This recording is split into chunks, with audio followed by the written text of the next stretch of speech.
All right, Lone Wolf back again here, and it's been a while since I've done a video here on the channel, a couple months now, but not too long. But it's good to be back, and I've actually been wanting to do a video that may actually inspire some people who just want to get into video game collecting because I was thinking about doing this video just recently, and I was just like, hey man, like I've been collecting video games for a while now, and I just thought, why not make a short, simple, sweet video of how can you get into collecting in 2022? And quite frankly, for me personally, as someone who's been collecting video games for a while now, gaming, collecting, in general, doesn't matter whether it's gaming, music, comic books, movies, whatever. Collecting isn't really as hard as you think. I think collecting is a really easy hobby, and it is a really interesting hobby because I think, personally for me, collecting just, just in a way for me, collecting makes you just more, motivated when it comes to owning, things that you like and things that just that you enjoy. And as long as I've been doing this, it has motivated me to keep expanding it to more and more and more. And the more I collect, the more it grows. And so it's basically a motivation activity. It just is for me, simply. So, how do you get into collecting in 2022? What are the best tips to get into collecting? Well, the first tip I'm gonna say is pick a focus. So, what is your main focus when it comes to collecting? Um, are are you into a system that you love? Are you into a franchise that you like? A genre of games that you like? What is the main focus of what makes you want to get into collecting? And picking a focus is always the best way to start because when you pick a focus, it makes you want to actually start going out, start collecting for whatever you like. And a quick story I'll share is it involves the system. Now, I mentioned before that the N64 is my favorite video game console of all time, and the N64 is the main reason I started collecting video games in the first place because I love that system to death, and I love most of the games that are in that library. Many of my favorite games are on the N64, and that's what motivated me to start collecting games for the system. And I honestly just, wanted just to pick up the N64, pick up some games that I enjoyed from the past or games I'd never played before, and just start playing all those games again. And the N64 to me just was that system that made me just get out there and start collecting.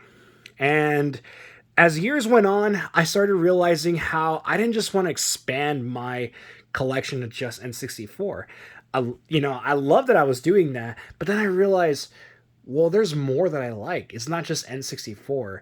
Obviously, it was everything Nintendo because, well, you guys know I'm a huge Nintendo fan. So I just decided to expand my collection to everything Nintendo. Of course, I'm not showing all my systems right now, but I'm just showing like the ones I can just show for an example. And so as years went on, my collection just expanded, and thanks to my focus on just collecting Nintendo, my collection has just gone better and better. So definitely I would say picking a focus is the number one thing to start with. Number two, and this is obviously another important rule, is how do you like the condition of your games? So when you're collecting games, I think the number one thing is packaging. Do you like loose carts like you see here? Or do you like full packages like you see with these box games? Now, mainly, I'm a purist, so I like full box games. And the reason I only have loose cards for the moment is since I'm, obviously building up my collection right now, I just thought going with the cheaper route for the moment. I do want to later expand to full box, like NES and Super Nintendo games. But for right now, I don't mind having loose cards because I feel like loose cards is an inexpensive way to go. And it's an easier way to just pop in the game and just start playing it. So, the condition of the games for like cartridges, I would say my number one rule is make sure the game has been tested, the game is cleaned. And when I look at the card, I look at the label too because I want the label to be fully good. I really don't like when cartridges have ripped labels because sometimes when you're buying games, it's hard to tell what the game is. If the label is all damaged, so you're not going to know what game you're going to get if the label is ripped. So mainly when it comes to cartridges, I want the game to basically have the label and everything's good. There's no scratches of the card, like no cracks, nothing, just everything's fine. Everything's perfectly good. And so as you can see, right now I have for my cartridges, they're all loose, but at the same time, getting loose games is an inexpensive way to go, and it's a really great way to start, And later on, you can definitely expand it to complete box games, which I do plan to do in the future. Disc-based games are more important than cartridges because with cartridges, let's say if you get a cart and you pop it in, like let's say I pop this in my NES and it's not working. Well, the cool thing is about carts, you don't have to worry about whether it's working or not. If it doesn't work, just, use your Q-tips, put in some isopropyl alcohol, and just clean the pins. And that really helps out because with carts, you don't really have to worry about whether the game is going to work or not. Just clean it as much as you can, and once you know, then the game will be perfectly fine. Now, disc games are different because you want to make sure that you have everything. So for me personally, what I like to check when I have a disc game is I want to make sure I have everything. Now, because I'm a purist, I like to have every single thing. So like the instruction manual, maybe there was something that the game included, like you see this like Nintendo Power pamphlet. I just want to make sure everything is complete.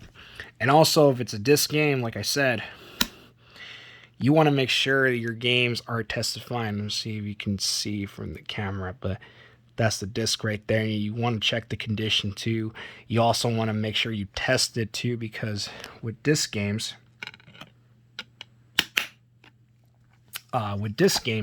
you can sometimes disc games can have like a higher rate. They have a higher rate failure of not working because either there may be some scratches or smudges you have to wipe. You just want to make sure your disc games are clean, and after that you test them out because mainly disc games are easier to break. They're easier to not be working. So just make sure that when you get a disc game, test it out or check the main importantly, first of all, check the condition first. So yeah. So third tip is pricing. So there are many places where you can go out and pick up games.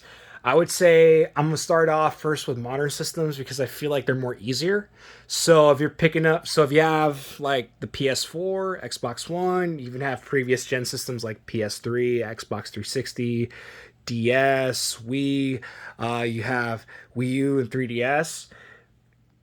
That's definitely a great way to start too, because where you can pick up modern games, you can just go to GameStop and just pick them up for cheaper prices.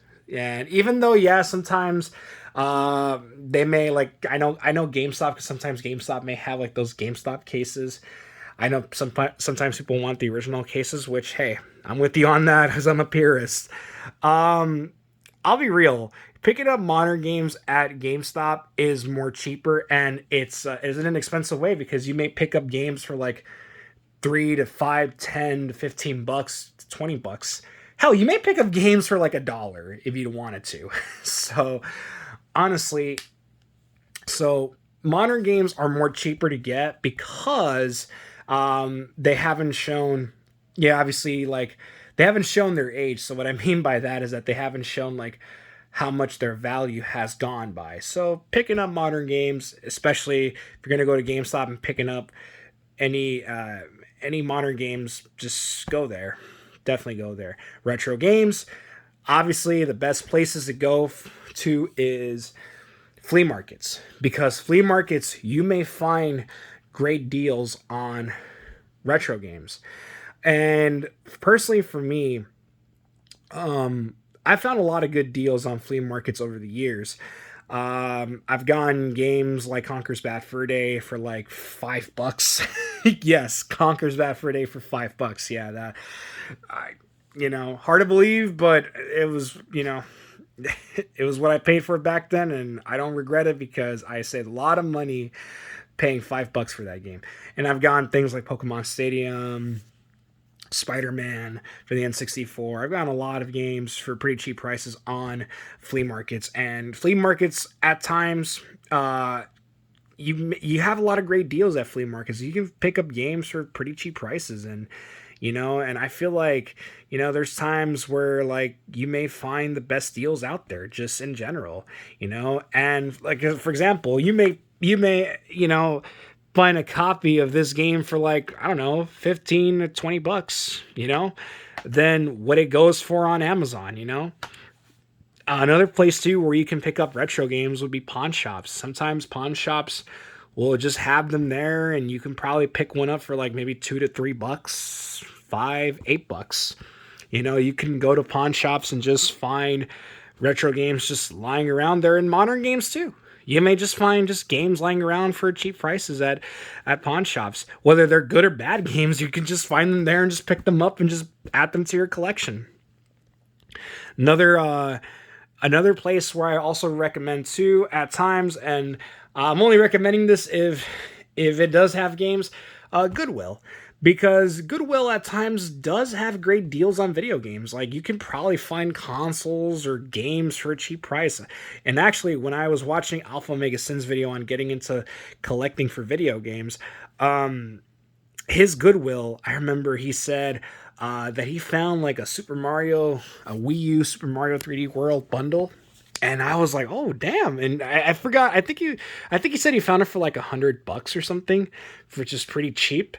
And then this was at the time when the Wii was still like relevant, So he found that for like $100, and it's like, wow, that's pretty cool. $100 for the Wii U. So, so yeah, you can find deals like that, or just for games, you may find the cheapest deals for games, and honestly, I really